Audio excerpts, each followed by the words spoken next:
Dear Heavenly Father, please pass your blessing upon this food which we are about to partake.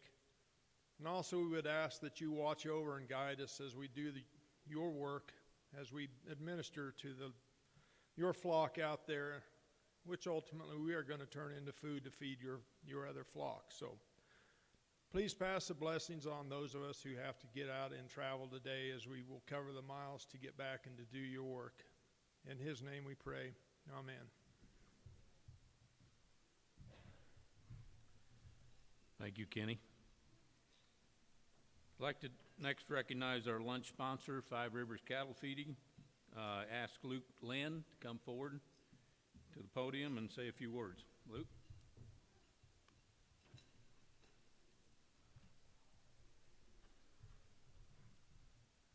Good afternoon. Welcome to the CLA Past Presidents Luncheon.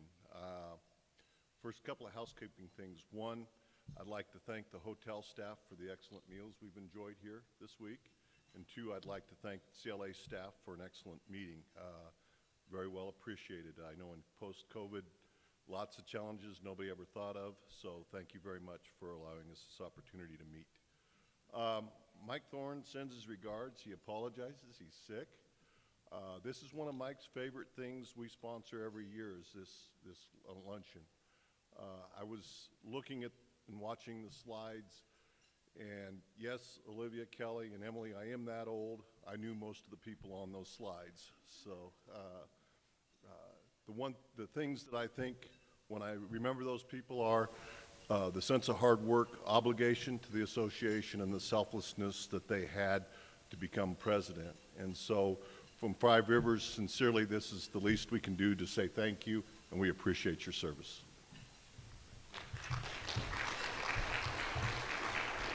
Thank you, Luke. Thanks to Five River Cattle Feeders for sponsoring the luncheon today. Please enjoy your lunch. Thank you.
Good afternoon, everyone. Please continue to enjoy your lunch, and we'll go ahead and get the program underway so we can kind of keep everybody on schedule and on time today. First of all, I would like to once again thank Five Rivers for your continued support of this event. Your interest in doing so is most appreciated, so thank you. At this time, I would like to ask all past presidents who are able to stand and be recognized.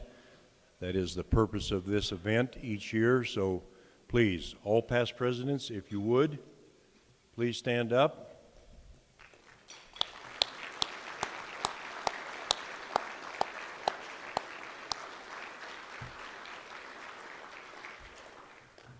Thank you.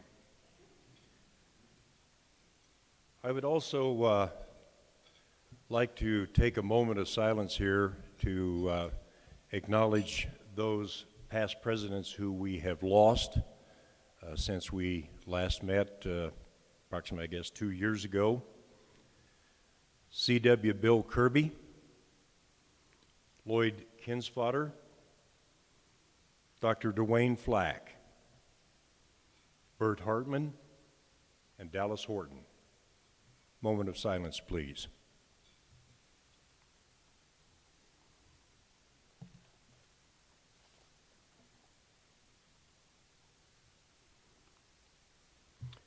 Thank you. And I would be remiss if I didn't mention at this point that for all past presidents, if you would, after this event here concludes, we would like to get all of your pictures, and I assume it's somewhere here, right here by this curtain. Okay, now you've been pointed in the right direction. Next up, we have some folks with us today who I'd like to recognize, and I would like to start with the Colorado Department of Agriculture Commissioner Kate Greenberg. And Kate, it's okay to stand. Thank you. How about our new state veterinarian, Maggie Baldwin?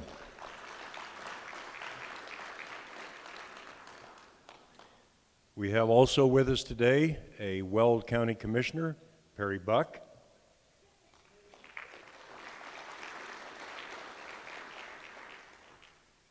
And last but not least, a gentleman who now is attending his 62nd Colorado Cattle Feeders Colorado Livestock Association annual meeting, Dr. John Matsushima.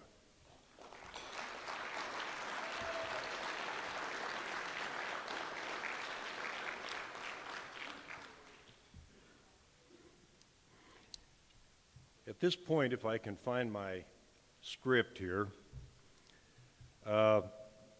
first of all, it's been a fairly consistent tradition that on a year-to-year basis we recognize someone who has made a significant contribution to the industry. And in an unusual break from tradition this year, we decided that there were two worthy recipients. The first one is Dr. Keith Roehr, who recently retired as our state veterinarian. And the second recipient was Dr. Bernie Rollin, who I'm sure most of you know. Unfortunately, Dr. Rollin is not able to attend today. I talked to him yesterday and told him that I would make an effort to get to Fort Collins sometime before the month is out, and I will take him to lunch, and he and his wife, and we'll make sure that he gets his award. So, but I'll start, circle back here, Dr. Roehr, and please excuse me, I don't want to misstate something, so I'm going to read what appeared in your little nifty program here.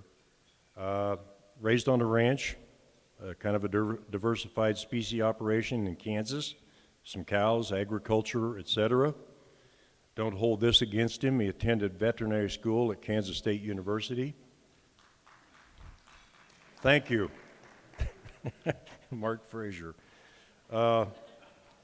In 1995, Dale, is that where you got your degree? One of them, okay. In 1995, Dr. Roehr joined the State Veterinarian Office of the Colorado Department of Agriculture. He was appointed the Colorado State Veterinarian in 2009, and he served until May 1st of this year. And kind of breaking from the script here, I remember early on, one thing that struck me about Dr. Roehr is that he had a lot of common sense when it came to this industry and how he applied the rules and regulations of the state vet's office. And I don't want to steal all of your thunder, and I'll let you expand on it, but I remember a brucellosis connected deal or a TB deal, I think of brucellosis, that arose in Montana, and it was putting a serious dent in the ability of cattle feeders here in Colorado to import cattle from that area at that particular time. And Dr. Roehr took action in a very collaborative manner, reached out to the industry, said, what is it that we can do as the state vet's office to help you alleviate this problem? And just one of the things that he did, and I don't know if it has any historical significance, but he acted upon an emergency rule which almost immediately allowed cattle to start flowing again from that area. So, Dr. Roehr, would you like to come to the stage here?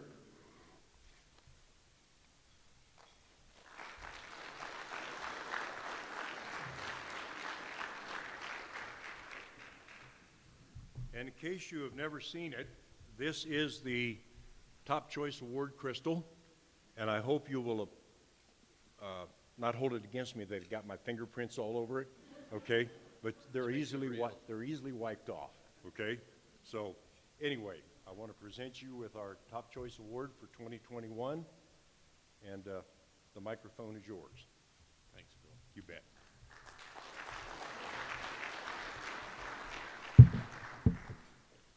Well, good afternoon, everyone.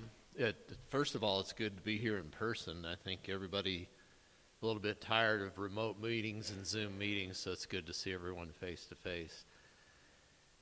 You know, all I ever wanted to do in my career in practice initially was working in a mixed animal practice, and work on cattle, horses, and dogs were my favorite, and had no idea that I would come on with Department of Ag, or certainly spend 26 years living in a metropolitan area. If you'd have told me that when I got out of school, I said, you have the wrong person. That is not what I'm going to do. And in that, the one thing that kept everything that we did in Department of Ag relevant are people who produce farm and ranch in the United States and in Colorado. So I appreciate so much Colorado's producers and Colorado Livestock Association. It kept what we did relevant. If we aren't connected with producers, government isn't going to figure out what should be done or what needs to be done. And to build on what Bill just mentioned, it was in 2007 or 8 that Montana lost their brucellosis status, and we immediately had age-eligible feeder heifers in other states that would have to be bled to come into our state. And all you do is waste time and money and bruise up cattle by doing that. What we're able to do is pass an emergency rule, but when the government goes to rulemaking and says we have an emergency, there's a lot of people that might have a jaded opinion of that, and that's where this association came in to speak of the importance of commerce and keeping the continuity of business and what you guys do every day. So it was the support of CLA that made the ability to get an emergency rule through and keep cattle moving up and down the highway. So yeah, I'm honored to receive this, and appreciate all the time that the highlight of everything we did was working with livestock associations and building relationships with people that are from the soil, from the ranch, from the farm. So it's good to see everyone. I'll cherish this, and thank you. Hope to see you all a little bit this afternoon, and see you at future meetings as well. So thank you very much.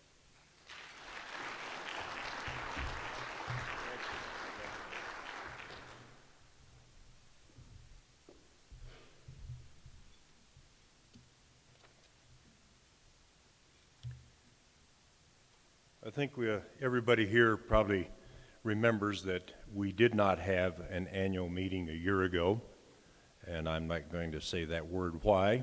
You probably all know what that is too.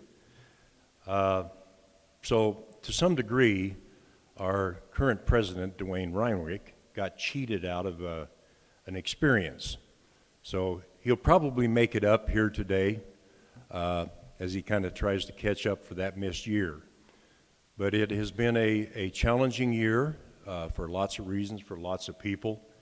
And I think as the president of this association, Dwain has had a steady hand in kind of keeping all of us on track, making sure that we don't forget what the important things are, and that we act in a very timely and robust manner. So with that, Dwain, would you like to come forward for the State of the Association address? And if it's permissible, following or during, can folks ask questions? You bet. Yep. Not too hard ones, though. Okay. True or false? Yeah. Okay. All right, everybody hear me okay? Good, good.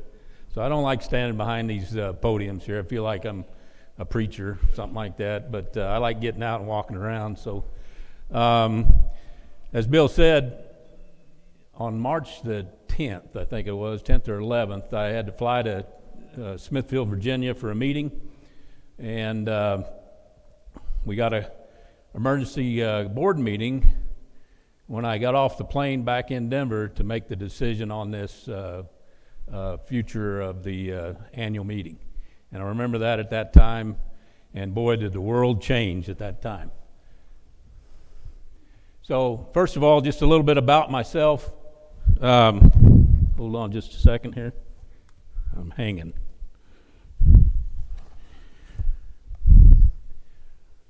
So like Bill said, I didn't get a chance at the meeting last year to introduce myself. I'm originally from Missouri. Don't hold that against me. I was raised on about a 2,000-acre farm, 100 dairy cows, 600 sows, 200 cows, and it's a typical Midwest farm. Very intense labor. I came out here to Colorado in 1993, started a little pig operation called Western Pork. I think Dr. Roehr, you probably remember that. Smithfield Hog Production in Yuma, Colorado, established in 1993. I'm the production director. We have 35,000 sows out there and 26 farms, 170 employees. This is a picture of one of our locations, about a 2,500 sow unit that we have today. We have since changed our model a little bit out in eastern Colorado. We're currently raising a lot of breeding stock for the rest of our western operations.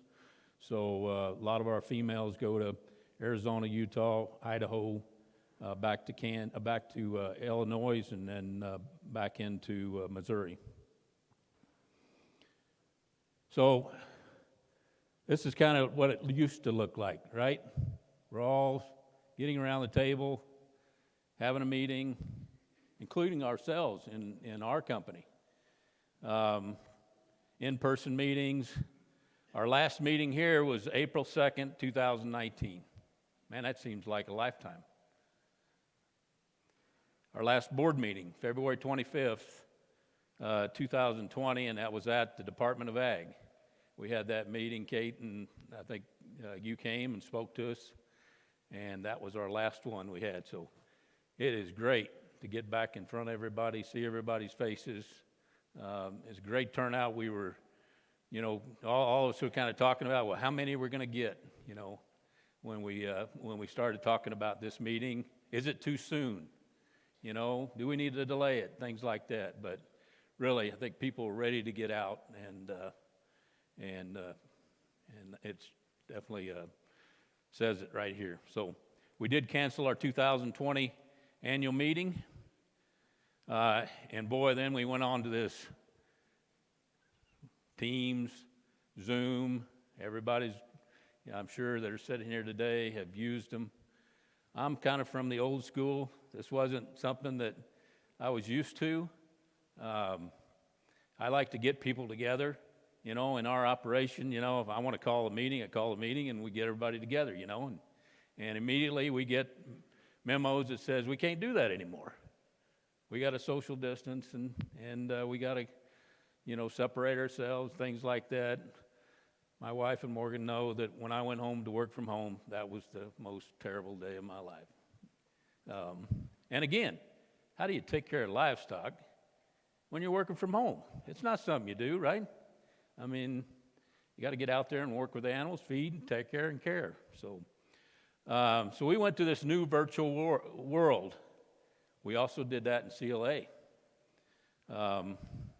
working from remote. I know Bill, Kelly, Jessica all went home for a while.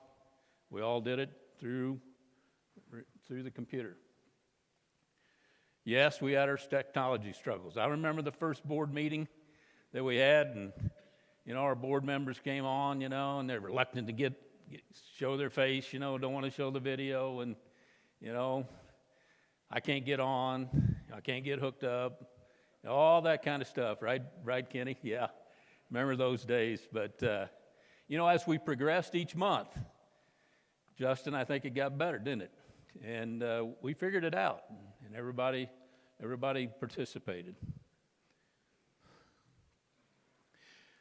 So this is, this is Bill. One day I called him up and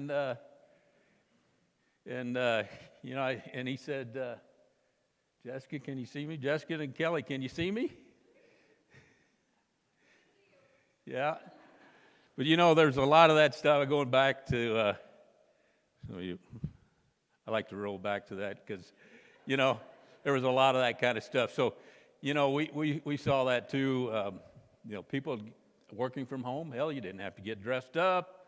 You could just kind of be lazy. We had some calls one time, I remember, and, one of our gals was sitting in the easy chair, in her recliner, got her laptop propped up, and just kind of relaxing, kicked back, and I'm sure everybody's witnessed that or seen that or done that, right? So, yeah, Bill, I don't know where your pants were there.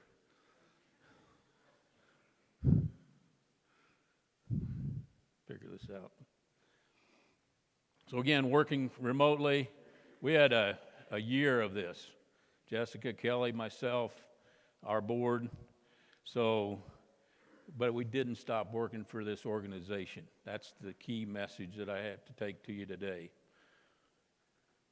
So some of the things that we're involved in: Air Quality Control Commission, Water Quality Control Commission, legislative committees, Solid and Hazardous Waste Commission, NCBA working groups, Colorado Ag Water Alliance, CSU Dean Search, if you recall that, Colorado Chamber of Commerce, Department of Ag Town Hall meetings, National Western Committee meetings, Colorado Department of Ag rulemaking hearings, the Hemp and Livestock Feed Working Group, and State Board of Livestock Inspections, rounded out CLA Safety Group Programs, Ag Labor Work Group, Colorado Ag Council, CSU Ag Next, the grant application, and then RMNP Ag subcommittees, and there are much more. So that's just stuff that we went to Jessica and Kelly, said, list it all. So there was a lot going on over the year. We did have our elections, and they were virtual, right? And I was sworn in to be president in April of last year, and we had a new slate of board members. New leadership launched into action. We had a slate of officers. Those are myself, Kenny Rogers, president-elect, Case Gable, Mike Veman, Bill Hamrick. And then we had our elections moved forward with the new directors. Those are Brent Dennis, Luke Larson, Leah Mertens is a newcomer to our board, Russ Moss, and John Slusky, Toby Johnson, John Loftal, Justin Miller, John Marinsky, and Dick Carlson. For those folks that are here today, please stand. Let's give them a round of applause.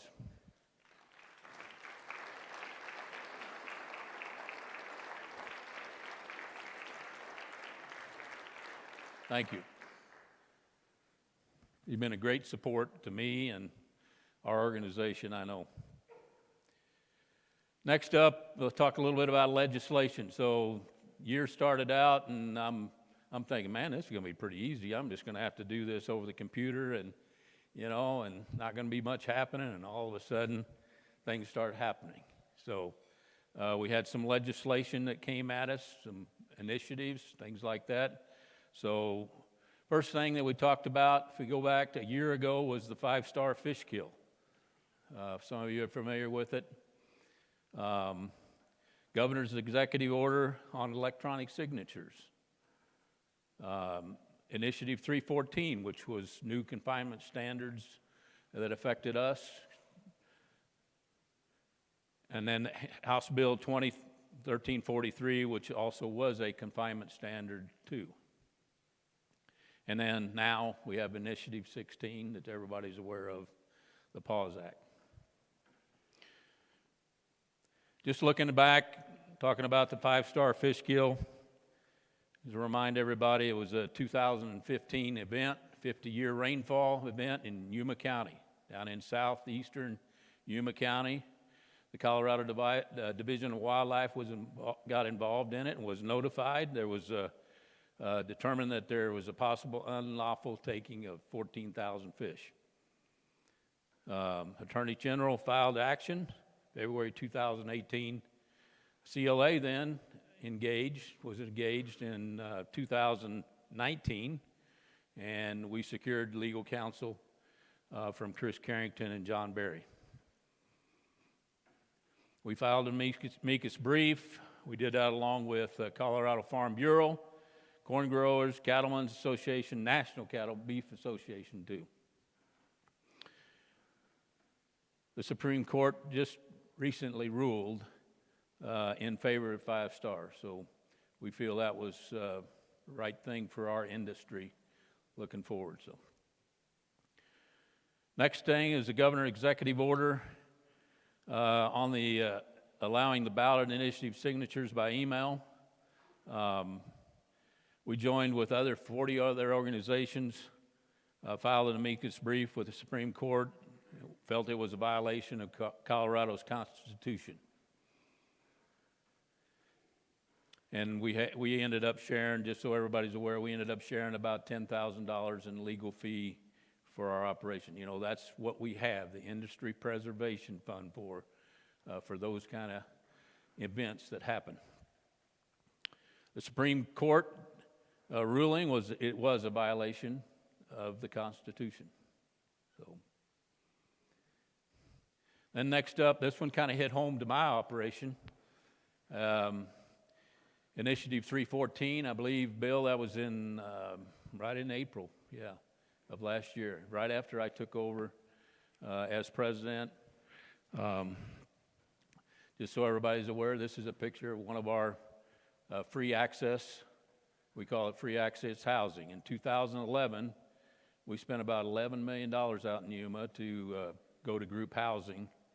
And this is the way things look out there. It's all brand new, of course, with not sows in it yet, but it was a new building that we built. So sows can roam in and out of a stall to eat. And they came back with this Initiative 314. Today, it's basically we put them in free access at 42 days post-pregnancy, which is when we preg check them. So then they go into group housing as gestation. With the Initiative 314, we have to provide 24 square foot from the time that she comes out of the farrowing house till the next time she goes back in. So that was going to really affect the number of sows we could have in each one of the units. There we go. So it was introduced by the World Animal Production Group. It increased the space requirements, as I talked about, not only pigs, but egg-laying hens, calves raised in veal. prohibited the sale of eggs or meat if we're not operating in accordance to the standards. CLA team and Colorado pork producers and our national pork producers teamed up on this one, and then came along with it side by side was the Initiative 314 or House Bill or 1343, excuse me, the laying hen confinement. At that point, it was supported by the egg industry. The egg producers actually supported that. And we watched this bill. We talked as a board. CLA decided we were concerned, but we took a neutral position on this. And of course, it affected confinement standards for chickens, turkeys, ducks, and geese. House 1343 did pass with the support of the egg-laying folks, and at that point, we were told that 314 was going to be dropped, and we were a little bit gun-shy about that as a board, but it did get dropped, and it's probably not gone. I mean, as everybody is well aware of, and we have operations out in California with Prop 12. That keeps coming in the background all the time. So we've actually looked at our facilities, what we would need to do to comply to Prop 12 to sell animals out to California.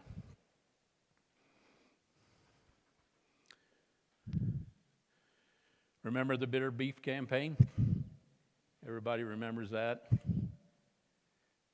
Yeah, so there's our governor. You know, we had that. That was right before I took over the presidency, and then we had the event down at the National Western.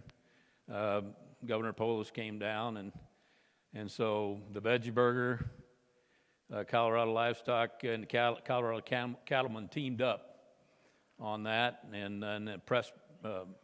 Mike Beeman spoke at that, just about misleading labeling and advertising campaigns. Meat Out Day in the state of Colorado.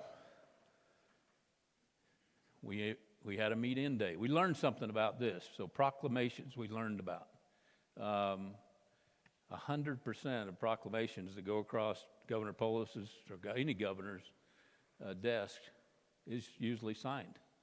And so the Meat Out was signed, and we had a Meat In then. We countered with we felt that was an attack on the industry. Colorado Livestock proposed a proclamation. It was Colorado Proud Day, and it was a whole week. So we teamed up with Colorado Livestock, dairy, egg producers, pork producers, wool growers, and Rocky Mountain Farmers Union on that one with the proclamation that went in. I remember that day that we had, it was the 20th of March, I believe, and you know, we built up to it, and that day we were out at Yuma. We served about 1,000 people in our little town. I think maybe a few more, right, Kenny? 2,000, yeah. So it was a steady line. And I know there was more. I know Sterling had one, and, you know, it was very well attended. But we had those days. I was getting texts. I was getting Facebooks. I was getting messages from all over the country. I mean, I know people from the East Coast in our operation. They were actually participating. They were actually supporting. Nebraska, South Dakota. You know, they you know, a lot of messages. So our producers rallied. You all rallied. And, you know, we served over 1,000. As Kenny said, we provided financial help, our industry. So we immediately found out, you know, possibly every location that was doing something. And as an organization, we tried to help support that through financial, through signage, things like that. Well, then came this Initiative 16. It's a big elephant in the room now. So protect animals from unnecessary suffering and exploitation. it criminalizes current animal husbandry activities, and I mean, it hits home with our operation out in eastern Colorado. I mean, we use artificial insemination every day, as Kenny does on his cows. That's how we improve genetics. And pregnancy checking. You know, we use ultrasound machine. We're not doing the same type of pregnancy check as cattle. We attend sows 24 hours. So if there's just like dairy cows, Mary, right? You got to attend them and help them. Sometimes they can't calve on their own. We can't call Dr. Roehr, right? But semen collection and fertility testing, things like that. And then there's many more that's tagged to that. The intent is to mislead our voters. Very concerning.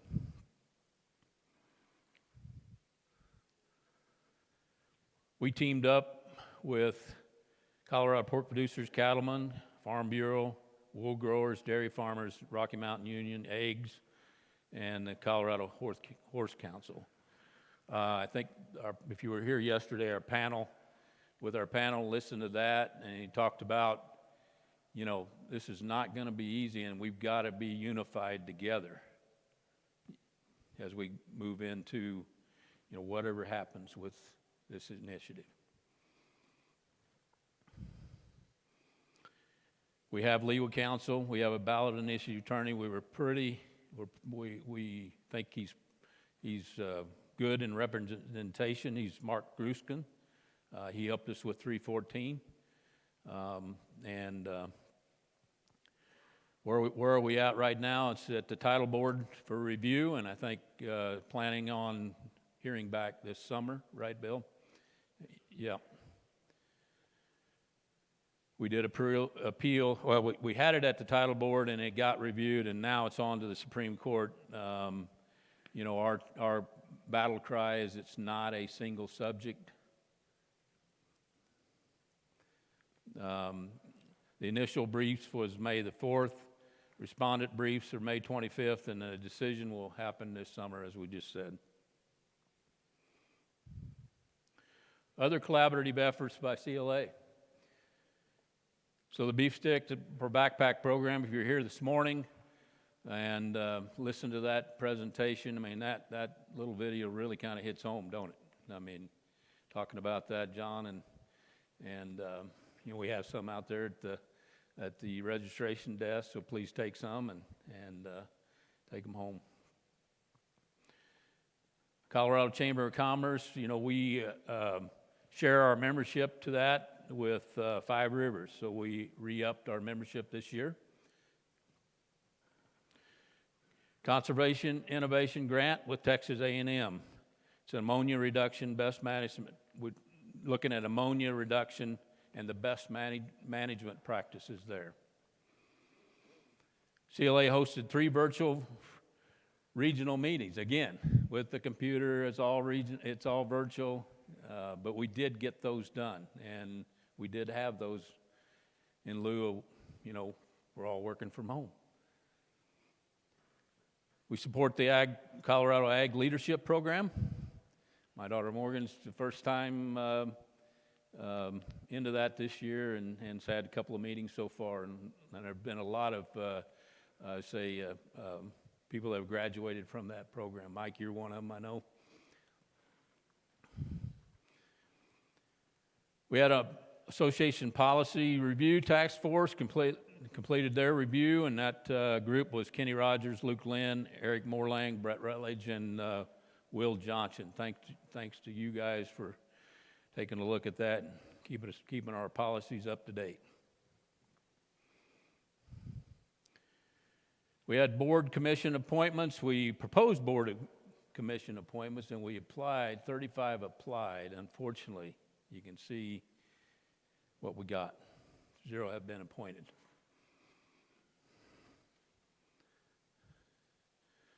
Public relations, considering engaging a public relations firm and reputation and image enhancement. Again, this goes clear back to the Better Beef and we started talking about this as a organization. Do we need a PR firm?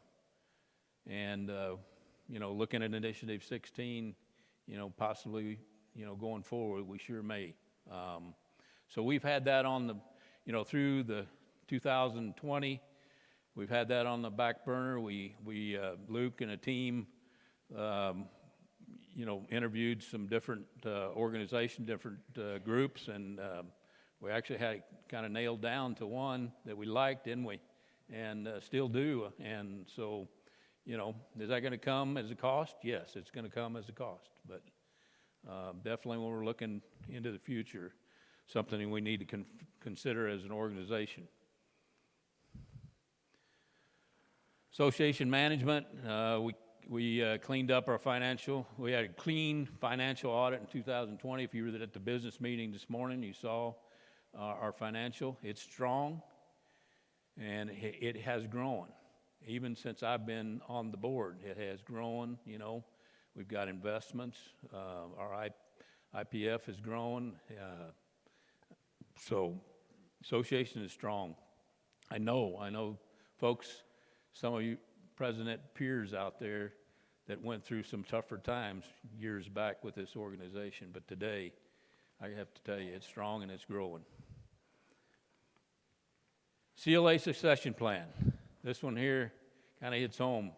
Bill thinks he wants to retire and has come to us and has announced that he's going to retire. He gave us ample notice, and he wants to see his successor through and make sure that this organization doesn't have a hiccup, doesn't stop. And so, we're looking at possibly next year, end of the summer, sometime. I keep asking Bill how long. We ask him again, maybe 12, 15 months, something like that, I said 2 years, But, yeah. But Bill's been a great leader of this organization, and even before I got part of the board, and got to know him from out east. He's been solid. So we have a committee. Britt Dennis, chair. Britt, you're out there. Yep. So Britt's going to chair the search committee for me, and we'll get started there. So our outgoing board members: John Slusky, as you will recognize this morning, Dick Carlson, and then Case Gable. Those folks, we'd like to give those guys a round of applause. They did a great job for us.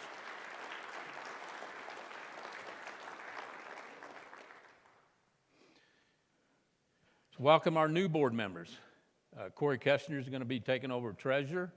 He's been on our finance committee, and then Ed Wilgenberg as a director, and then Ben Frentz. Ben's coming on as our IPC board representation. Thanks for doing that.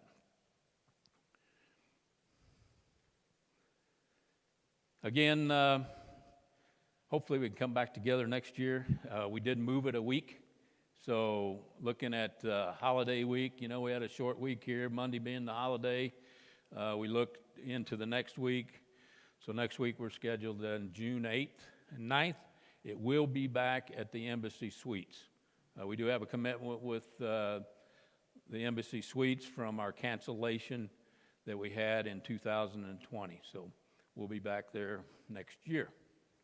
Not to say the DoubleTree didn't do a good job this year, but so just as I leave you, a few things that come to mind.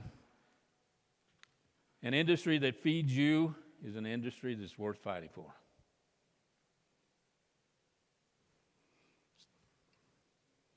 Thank you.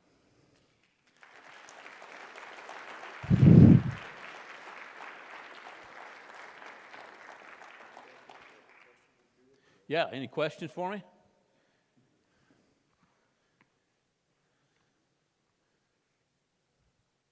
I hear that is none. Thanks for your attention today. Thank you.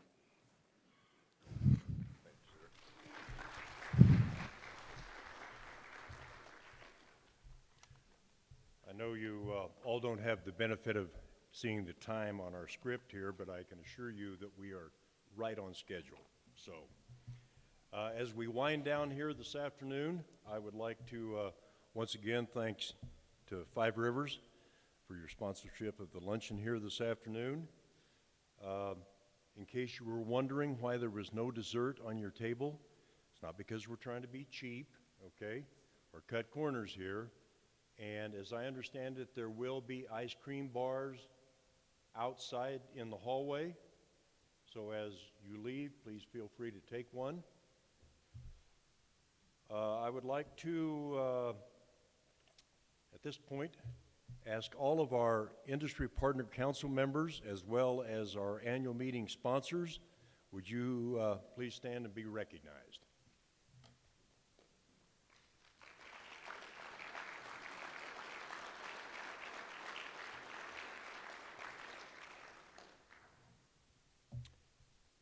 And I guess now we are ready for a drawing.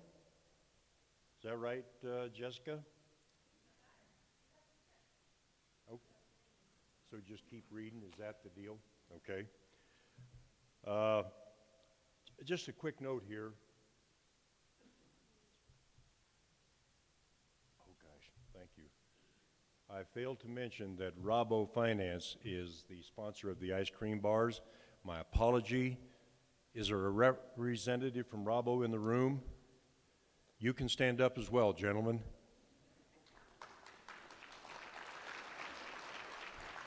Sorry to miss you.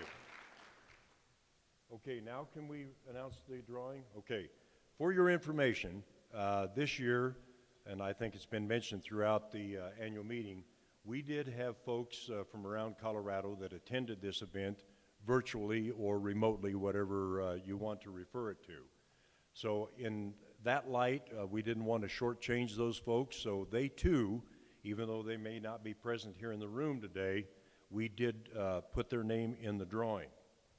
So the first one is we're going to draw for two member signs, compliments of Harsh Manufacturing, and I think the Harsh folks are with us.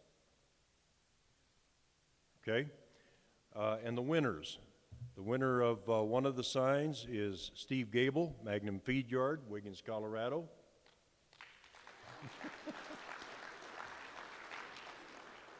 And the second one is a dairyman from Fort Morgan, Chris Kraft.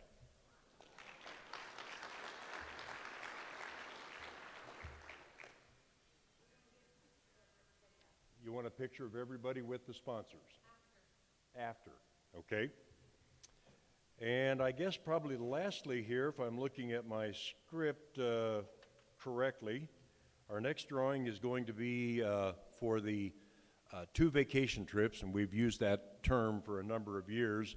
I'm not sure that it's totally appropriate at this point, but anyway, that's how we still describe them. There's 2, they're $1,000 value, and our winners today are Christy Dochev.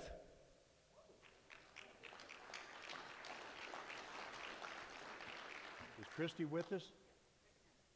I'm sorry, I didn't. It's Jim's blue shirt. Jim's blue shirt distracted me. And the second winner is Justin Miller, Five Rivers Cattle Company from Lamar.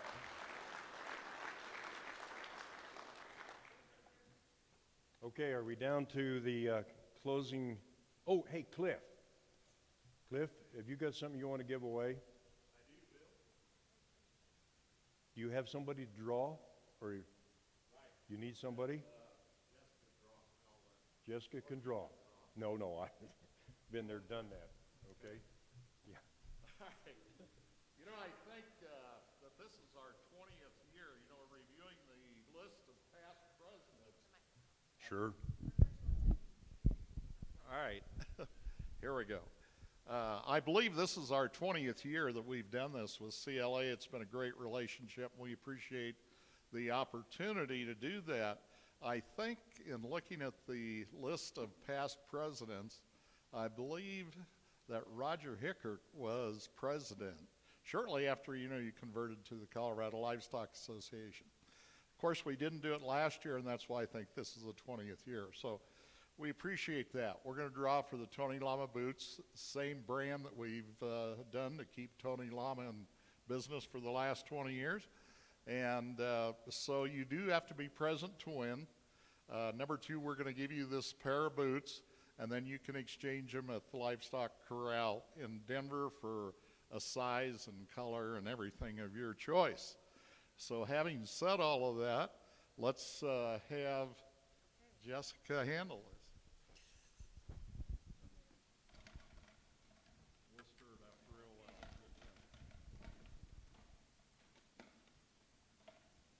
You ready?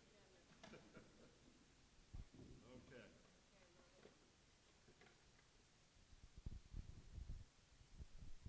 And the winner is, I'll let you read it there, Bill. And the winner is Mike McCaleb from Anton, Colorado.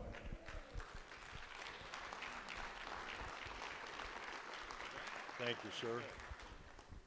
Mike, do you want to come get your boots, or we'll get them later?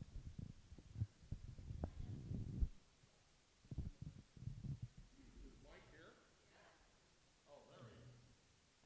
I saw him earlier.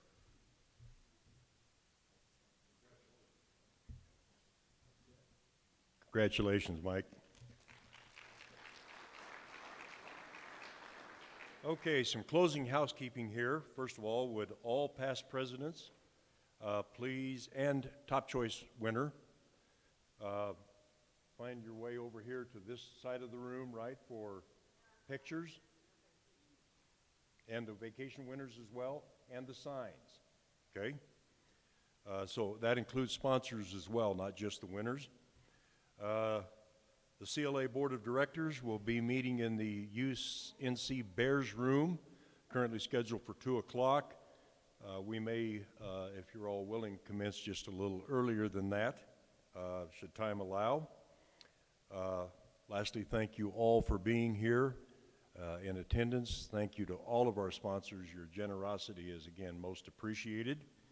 And we hope to see all of you again, including maybe a friend or two that would want to come with you next year, June 8th and 9th at the Embassy Suites in Loveland, Colorado. And with that, a farewell thank you. Drive safe.